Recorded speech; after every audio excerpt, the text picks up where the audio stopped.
Hello mọi người, hôm nay mình đi bẫy chuột nha mọi người nhá. Đây là anh em mình này. Đây là thằng cu ở đây nha. Tí quay thằng này đi bẫy chuột nha mọi người nha. Đây khu vực rừng nha các bạn nha. Đấy. Thôi anh em mình chuẩn bị đi thôi nha các bạn nha. Đây áo mình. Này cái tập à? Ai tập này để cái phải dựng lên.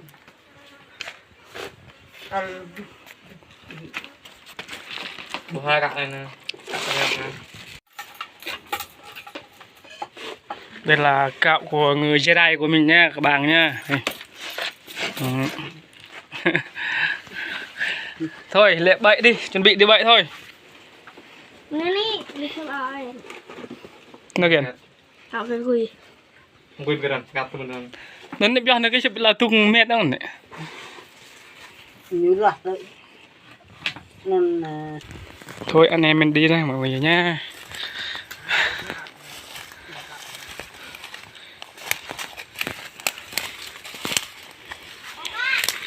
Toàn là khu rừng.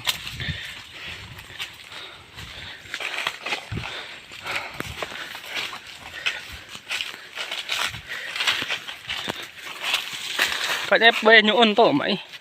Bê như bóc to tổ. Đợi hoa cho dụng À, lại ba ba. Đây hoàn. Chụp lan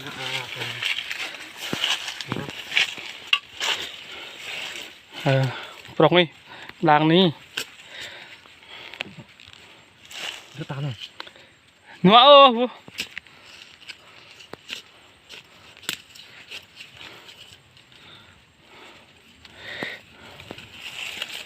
Cũngมีsiêu to hóa đây đã. Chọc Ừ. Ô, hợp lạc nữa cả. Rộng lắm. Trời lắm các bạn ơi. Giờ trời đang năng lúc 1-2 giờ vậy đó. Trời chọi quá. Kìa, chim bột kia đây đã. Đợi nhỉ. tay bền. Thôi lít, bên này. Nó tay hả? Nè Hoan. Dụ này nè.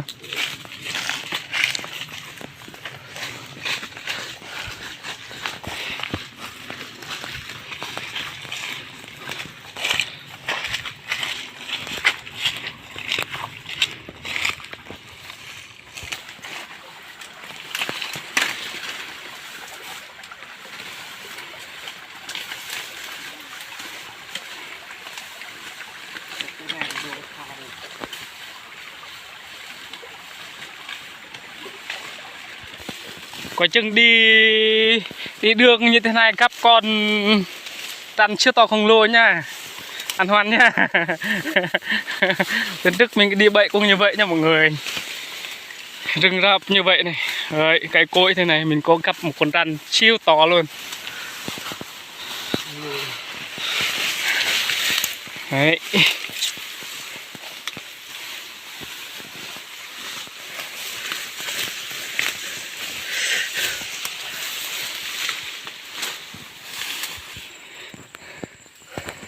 Tìm hàng chuột đi chú.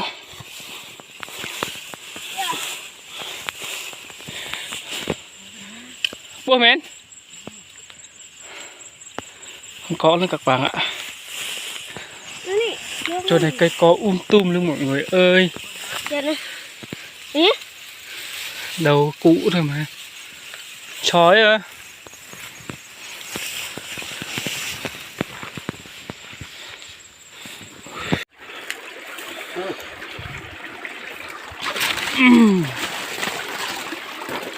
Nắng nóng quá.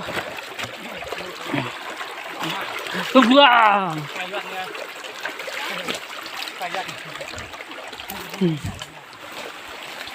Rồi suy đây mọi người.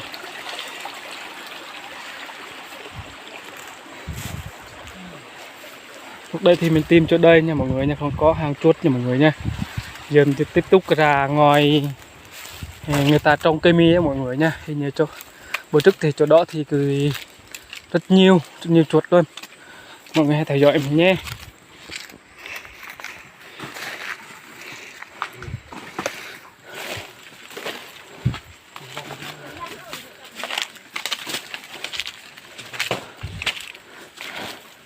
Này bậy gì nữa đây lên thức người ta có bậy đây này.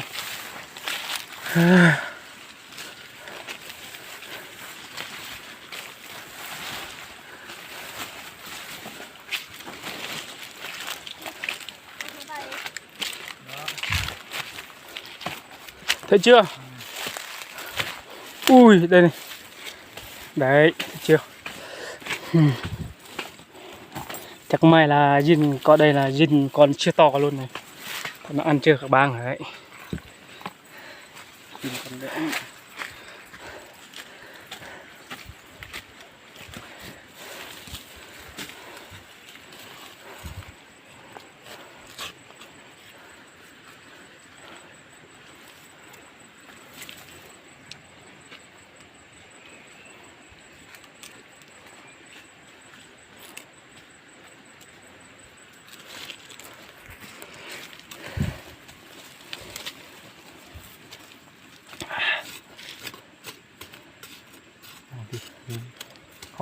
Lần này tôi nhìn tôi thấy kia ta ra em bông ăn tước hẳn hai đắp vào rọ cùi này. Không sao.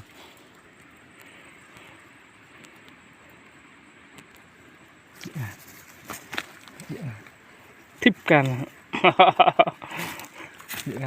cặp căng cặp mà ụt căng đi bậy nè.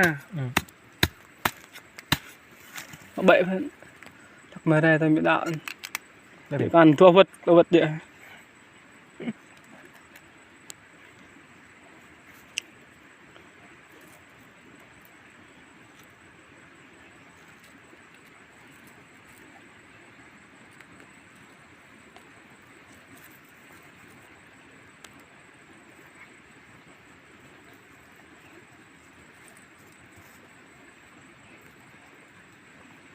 Chân là chỗ đây là ngày mai có Jin được con siêu to luôn. Các bạn hãy theo dõi về ngày mai nhé.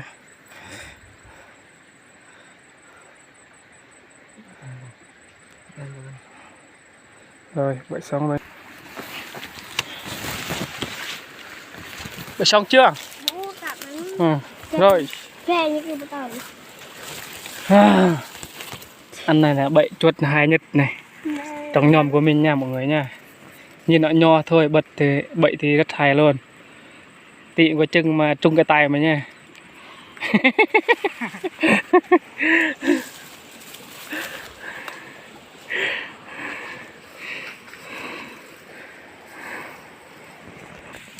Con lẻ này, tao chỉ lẻ Ừ. luôn. Đây mọi người ơi. Đây mình đi bậy này. Cặp cái cò ra con rắn này các bạn ơi, đấy, thấy chưa? Trung tay rồi hả? Thằng này bậy chứ, trung tay rồi. Lên thế để nhưng bắt đầu rồi.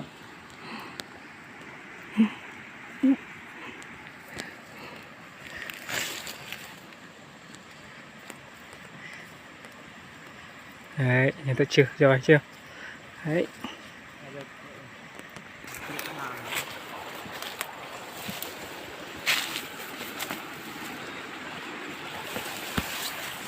Đây là cái bẫy thứ 3 này nha.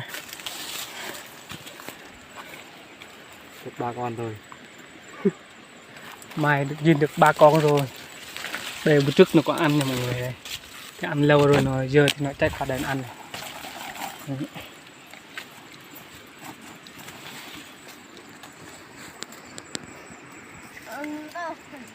Có cái nhặt ra ra rồi mình chứ. Có mẹ đây mình nhận được.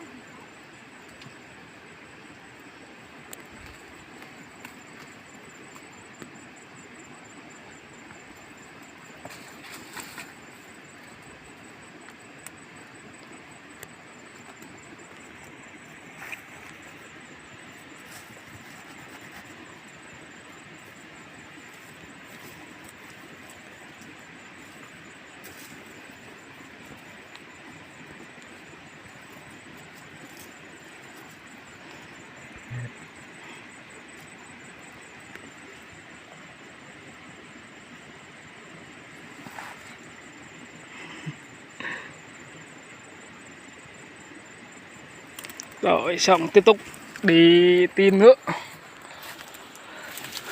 Chú có chưa chú?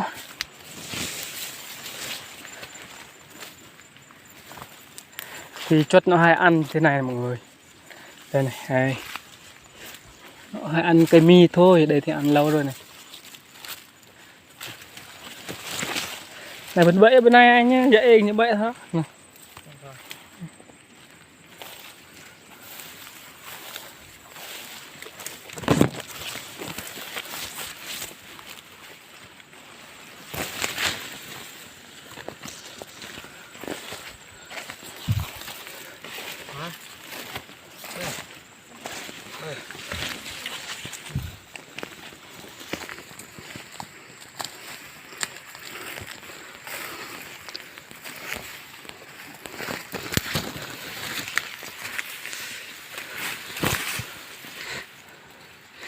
Ui, chỗ này được ấy. Được đấy. Chắc mai cái zin con kỳ to luôn nha mọi người nhé. Đây này. Đây hình như là hang của nó đây mọi người. Hình như đây là hang của nó luôn này.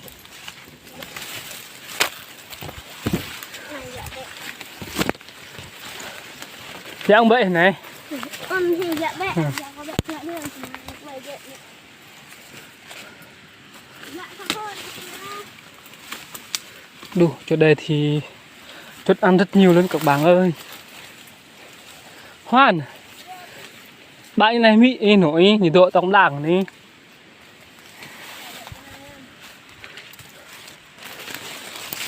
Vậy nào hỏi vâng họ. Đấy, tôi chia chuột hay ăn như thế này này. Các bạn thì đón xem video sang ngày mai nha mọi người nha. Đây em sẽ làm tập 1 nha mọi người nha. Sang ngày mai là tập 2.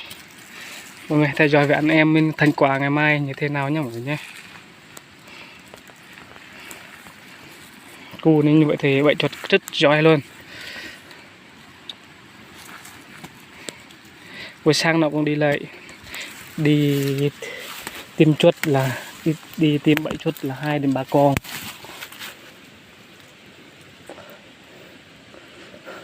Giỏi mà nhận bẫy được 2-3 con thôi. Chắc hôm nay ăn hoàn bật bẫy sang mai kim được vài chục con đó.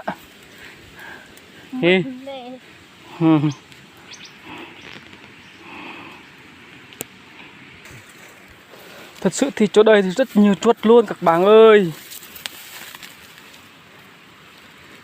Đập vui bọc hả?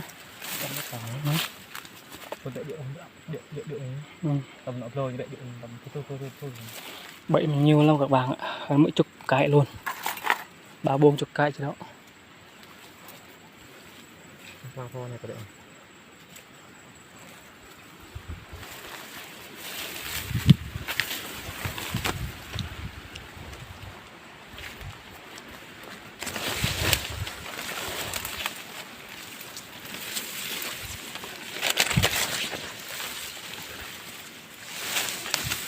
Đây là cây mi của thằng em mình đây mọi người. Cây mi của em mình là hiện tại thì không có cây mi, toàn là cây co.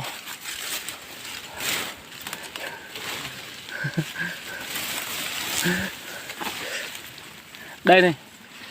Đây là một bụi. Hoàn, đây Hoàn. Đây mọi người thấy chưa? Rất ăn kìa chưa? Đấy.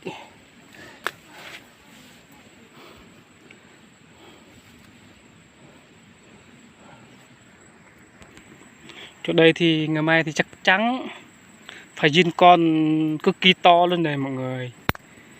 Không phải giỡn đâu. Nhìn nó ăn làm biết ngay luôn này, thấy chưa?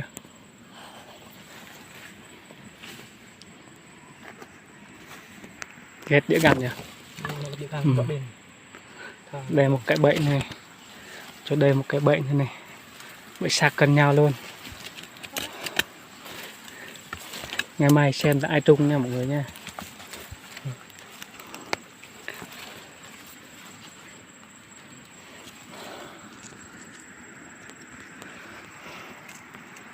Ôi, không còn cây mi luôn các bạn ạ, toàn là cây co luôn.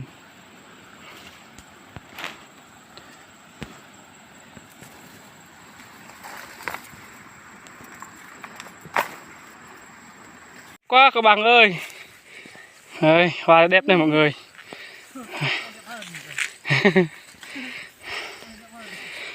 Này là đi bẫy chuột các bạn nhá. Chỗ bữa trước mình có để bắt con trăn cho đây mọi người. Bây giờ mình đi xem lại nha các bạn nhá. Mọi người hãy theo dõi có video, những video thú vị. Mọi người nhớ cho một like và đăng ký kênh và theo dõi kênh mình để mình có động lực ra video nhiều hơn nha mọi người nhé. Wow.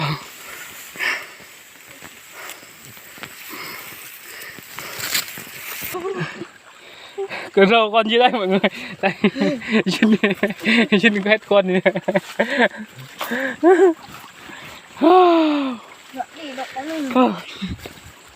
Cá lưỡiเลยนะดูมาทางnày lúc này thì ăn con chim nhìn cái xương vào cô vào có hông luôn. Bây giờ thì chưa ra đây mọi người. Đây.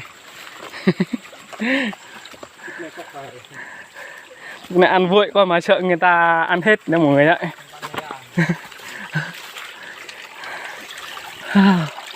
Mình xuống đây thôi cho nó mát. Ôi trời ơi.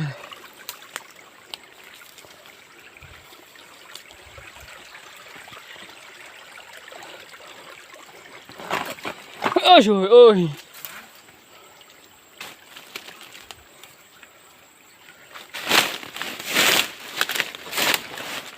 Cây rừng rập thế này sợ lắm các bạn ơi. Khi này là hình như bữa trước thì chỗ đây thì rất nhiều chuột đấy các bạn ạ.